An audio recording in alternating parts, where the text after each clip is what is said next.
Okay, let's begin with an important piece of news that is developing. We now realize that there is a new Hizbul commander, Zakir Rashid, who has released a video message and in which he has thanked the protesters of Kashmir for the continuous strikes in the valley.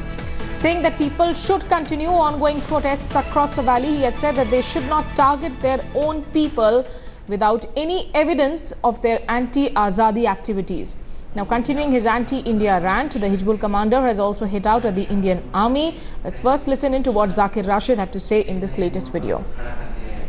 अगर हम अपने लोगों पे जुल्म कर रहे होते तो इतने लोग हमारा साथ नहीं देते और कश्मीरी कौम बुज़दिल कौम अगर हम उन पे जुल्म करते तो हम पे भी पत्थर मारते। अब तहरीक इस्लामी इस मोड़ पर है, आप लोग भरपूर साथ दें, हड़ताल जारी रखें, प्रोटेस्ट जारी रखें, चाहे कोई भी हड़ताल तोड़ने की काल दे या कुछ भी करे, कोई भी साजिश करे, उसको नाकाम करे या स्ट्राइक जो हो रही है, प्रोटेस्ट हो रही है, ये बंद नहीं होगी इंशाल्लाह जब तक हम आज़ादी नहीं देंगे तब तक इंशाल्लाह जद्दोजहद जारी रहेगी। Okay, so that's the India Today exclusive video of Zakir Rashid that you've just seen on your television screen, and he lauds support, of course, in the Kashmir Valley, the protests that have followed since the killing of Burhan Wani. Joining me now on the broadcast is Executive Editor Gaurav Sawant from the newsroom. But first, let me cut across live to Ashraf Wani, who's joining us from the Valley. Ashraf, if you could take us a little more, through the content of this video and tell us a little more about Zakir Rashid as well. Smita, basically Zakir Rashid Butt is being considered as a new face of Hizbul Mujahideen militant group here in the Kashmir Valley, particularly after the killing of Burhan Wani. Zakir Naik he has joined Hizbul Mujahideen in 2012 and he was undergoing engineering graduation in Chandigarh and he left there and joined the militant ranks. He was already nominated as the commander, one of the commanders in Hizbul Mujahideen when Burhan Wani was killed, but today coming up with the video message clearly indicates now the leadership has been shifted to him.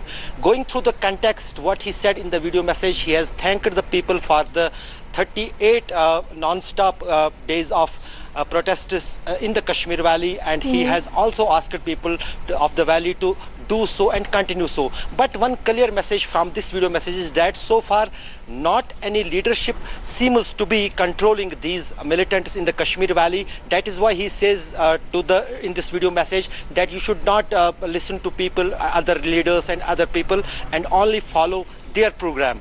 That is his message. And also he has targeted the national media, what always militant groups are doing in the Kashmir Valley, not providing their real image on the screen and on the media. And also the important thing in the last, may know recently when Burhan Wani was killed, the house in which that encounter took place, that house was put on fire by the protesters. But in this video message he has mentioned that there are not any concrete evidences that those house owners were involved in killing of Burhan. So that was not a good move from the protesters that a civilian house was put on fire in Kukarnag. Okay, Ashraf, stay with me. Gaurav, that one essential point that Ashraf said about one of the parts of the message that seems to be Hizbul Mujahideen perhaps in a way apprehensive that they might not have control over the protests that are taking place. How does one look at that? And is there any sort of a direct case of killing, of shooting at somebody against Zakir Rashid at the moment? There are two very important aspects in what Zakir Naik is saying. Zakir Rashid is saying one very important point is they don't want the separatists to control the protests, but the terrorists directly want to control the protests. There is apprehension that once the government reaches out to the separatists, the state government already is, then there could be pressure to take these protests or at least scale down these protests. The terrorists, the Hizbul Mujahideen in Pakistan, they do not want that, and they are now operating directly through the militant arm and not through the separatists. That's extremely important. Point two is the new face of terror. After Burhan Wani was killed, you'd recall, Smita, we had broken that story that Hizbul Mujahideen no longer will be controlled by any one terrorist, but different areas will be headed by different terrorist commanders, so that the movement doesn't break when one terrorist is killed. And that is exactly what is happening on ground just now. So there is a Sabzar, there are two other terrorists, and then there is Zakir. So there are various terrorists who are heading various groups so that the movement, the terror movement, can continue. We are getting more details on his operations. Like Ashraf was mentioning, he left engineering, became a terrorist. There are cases. We are getting some more details on this. The video has just surfaced. Okay, Gaurav, do stay with us. Let's in fact try and play out that video once again of Zakir Rashid, where he has sent out a message to the protesters in the valley as well as also to those in the ranks and files of Hizbul Mujahideen. Let's try and take a listen. अगर हम अपने लोगों पे जुल्म कर रहे होते तो इतने लोग हमारा साथ नहीं देते और कश्मीरी कौम बुज़दिल कौम नहीं है। अगर हम उन पे जुल्म करते तो हम पे भी पत्थर मारते। अब तहरीक इस्लामी इस मोड़ पर है, आप लोग भरपूर साथ दें, हड़ताल जारी रखें, प्रोटेस्ट जारी रखें। चाहे कोई भी हड़ताल तोड़ने की काल दे या कुछ भी करे, कोई भी साजिश करे, उसको नाकाम करे या स्ट्राइक जो हो रही है, प्रोटेस्ट हो रही है, ये बंद नहीं होगी इंशाल्लाह। इंशाल्लाह जब तक हम आज़ादी नहीं देंगे तब तक इंशाल्लाह जद्दोजहद जारी रहेगी। Okay, Ashraf, if you could give us a little more details about what are the intelligence sources, in fact, saying at the moment, do they believe Zakir is operating from across the border? Is he in the valley somewhere? Do we have any information about his current whereabouts? Smriti, basically this video has been shot in the South Kashmir, and the remaining militants after the killing of Hizbul Mujahideen, the Burhan Brigade so-called in the Kashmir Valley, which has been joined in the recent days by many youths, mainly the educated youths in the South Kashmir. The intelligence sources in the security agencies confirmed that at least 30 youths have joined the different militant ranks, mainly the Burhan Brigade of Hizbul Mujahideen. As far as the Zakir Butt is concerned, he is operating, he was always in the Kashmir Valley, operating in the South Kashmir. On the day when Burhan was killed, he attended his funeral, and the reality in the valley is that during last 30 days of unrest in Kashmir Valley, all the security agencies are much focused only to just calm down the rising tensions, calm down the situation in the valley, and they have not so much focus on the anti-militancy operations. That is why a big mileage is being taken by the militant groups, not only to elaborate their operations and their men, but also to just synchronize planning and other things are being done. And you have recently yesterday seen how hugely infiltration is taking place. One infiltration bid was filed on LOC, but security agencies believe that probably there are many attempts. Some may succeed even in infiltration, and they may join these militants in the valley. Okay, Ashraf, stay with us. We are joined on the phone line, I believe, by Defence Expert General Retired GD Bakshi. General Bakshi, how do you look at the rise of this young man, Zakir Rashid, who apparently is one of the new chiefs, but as Gaurav was pointing out, that now the Hizbul Mujahideen is operating not just with one head, but perhaps 2-3 people leading the organization? You see, the fact is that they are trying to create another poster boy like Burhan Wani to fill the void that has been created by his elimination. I think the state should now, fight smart.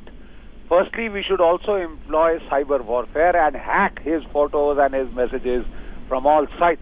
He should be attacked in the cyber domain first, and of course our army will get him. We will get him. He tries to be a hero, a picture boy of sedition and breakup of India. He will get what he deserves. But General Bakshi, the way we have seen the kind of protests play out in the valley, the death toll today is 65. Of course, there are security personnel too who have been killed. Would you say that killing Zakir Rashid should be a top priority of the agencies here, or try and nabbing him? Excuse me, are you suggesting that we stop killing terrorists because there will be protests? No, I'm not suggesting to stop that, but clearly there were no plans in place to control, the kind of reactions that we saw after Burhan Wani, and that's why we have seen different tones being adopted by the Chief Minister and by the central government here on what really they wanted to happen to Burhan Wani. You see, a terrorist who has killed 2 sarpanches, their son, 2 to 3 policemen, and possibly some military personnel, who has picked up arms against the state, I'm afraid no self-respecting state can say, let him free because the people will get angry. We have to take action against him. It is an unreasonable demand of any population to say that you will not kill, thou shalt not kill terrorists. I'm afraid that is the bounden sacred duty of the armed forces to fight against those who take up arms against the state. What I'm saying is that this is the age in which you can manufacture heroes on the internet. The ISI has got its Jihadi Johns. You think action should not be taken against Jihadi John for beheading people because, you know, some people will try and orchestrate an intifada out of it? No. We should be General better G.D. prepared Bakshi, to deal with the consequences. General G.D. Bakshi, I am not saying that one should not be gunning down terrorists. All I am asking is keeping in mind that Kashmir is a very different state. And keeping in mind also that the number of civilian deaths have been so high in the protests that have still continued. Does government need to think of plan B, plan C as well in how to go about in dealing with them? Certainly, we have thought about dealing with them. The fact of the matter is, when a similar agitation took place in 2010, the number of casualties were 122, fatal casualties, right? Yes. To the civilians. Haven't they been brought down to less than half? At least we brought them down to less than half, and the next time onward we'll see possibly try and eliminate civilian fatal casualties to zero. But when civilian mobs try and burn police stations, snatch 70 rifles, AK, I hope you understand, 70 rifles have been snatched. Policemen with their vehicles have been pushed into the jail. So when you get violent mobs like this, I'm afraid the state has to act. Okay, The state cannot allow its security forces just to be, you know, killed like pigs in a stick-up game. General What- Bakshi, I also have Gaurav Sawant with me in the newsroom. Gaurav, you know, you can ask a question to General Bakshi, but before that also tell us, as you said, that you're still picking up information on Zakir Rashid. Do we know as to how much of direct complicity he has in recent cases of, you know, maybe killing or attacking on security personnel?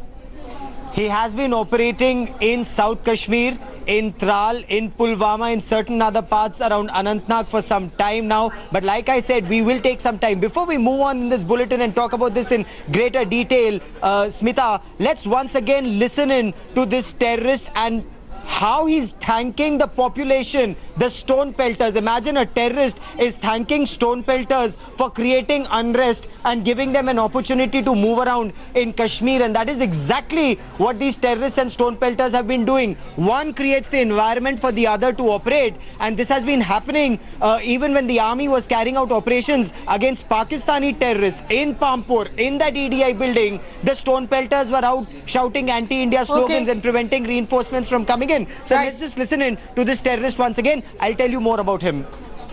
अगर हम अपने लोगों पे जुल्म कर रहे होते तो इतने लोग हमारा साथ नहीं देते और कश्मीरी कौम बुज़दिल कौम नहीं है अगर हम उन पे जुल्म करते तो हम पे भी पत्थर मारते अब तहरीक इस्लामी इस मोड़ पर है आप लोग भरपूर साथ दें हड़ताल जारी रखें प्रोटेस्ट जारी रखें चाहे कोई भी हड़ताल तोड़ने की काल दे या कुछ भी करे कोई भी साजिश करे उसको नाकाम करे या स्ट्राइक जो हो रही है प्रोटेस्ट हो रही है ये बंद नहीं होगी इंशाल्लाह जब तक हम आज़ादी नहीं देंगे तब तक इंशाल्लाह जद्दोजहद जारी रहेगी. And with me is also, General G.D. Bakshi. And General Bakshi, at this stage, while the effort should be to eliminate terrorists, to neutralize terrorists like Zakir Rashid, what is the way to avoid collateral damage if there are stone pelting mobs out, if there are stone pelting mobs, 4 people, 4 casualties today, how do you prevent these fatal casualties?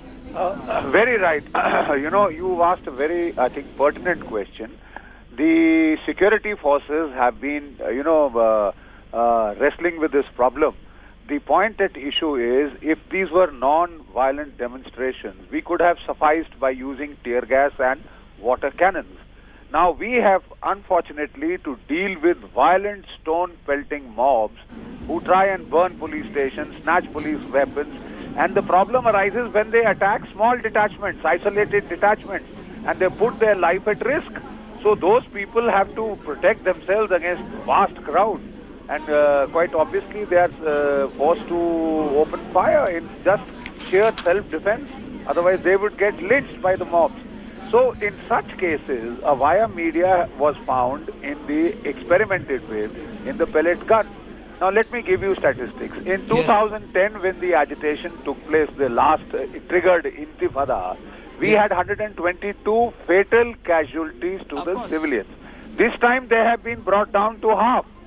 But the fact also is those, those 120 fatal casualties were in a period of 3 months. This now it's only been 38 days. The effort has to be to ensure that these casualties, the fatal casualties, are kept down and the stone pelting mobs are dealt with non-fatal or less effective, fatally effective equipment. But for the moment, Jal GD Bakshi, many thanks for joining me. Smita, the state now has made one thing very clear. Past 38 days, there haven't been anti-terror operations in the hinterland, in the depth areas. And that is why terrorists have been roaming around freely in South Kashmir.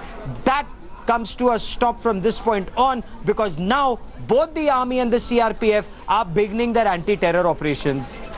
We'll leave it there. Gaurav Sawant from the newsroom. Ashraf Wani joining us from the valley with the very latest on the situation there in Kashmir.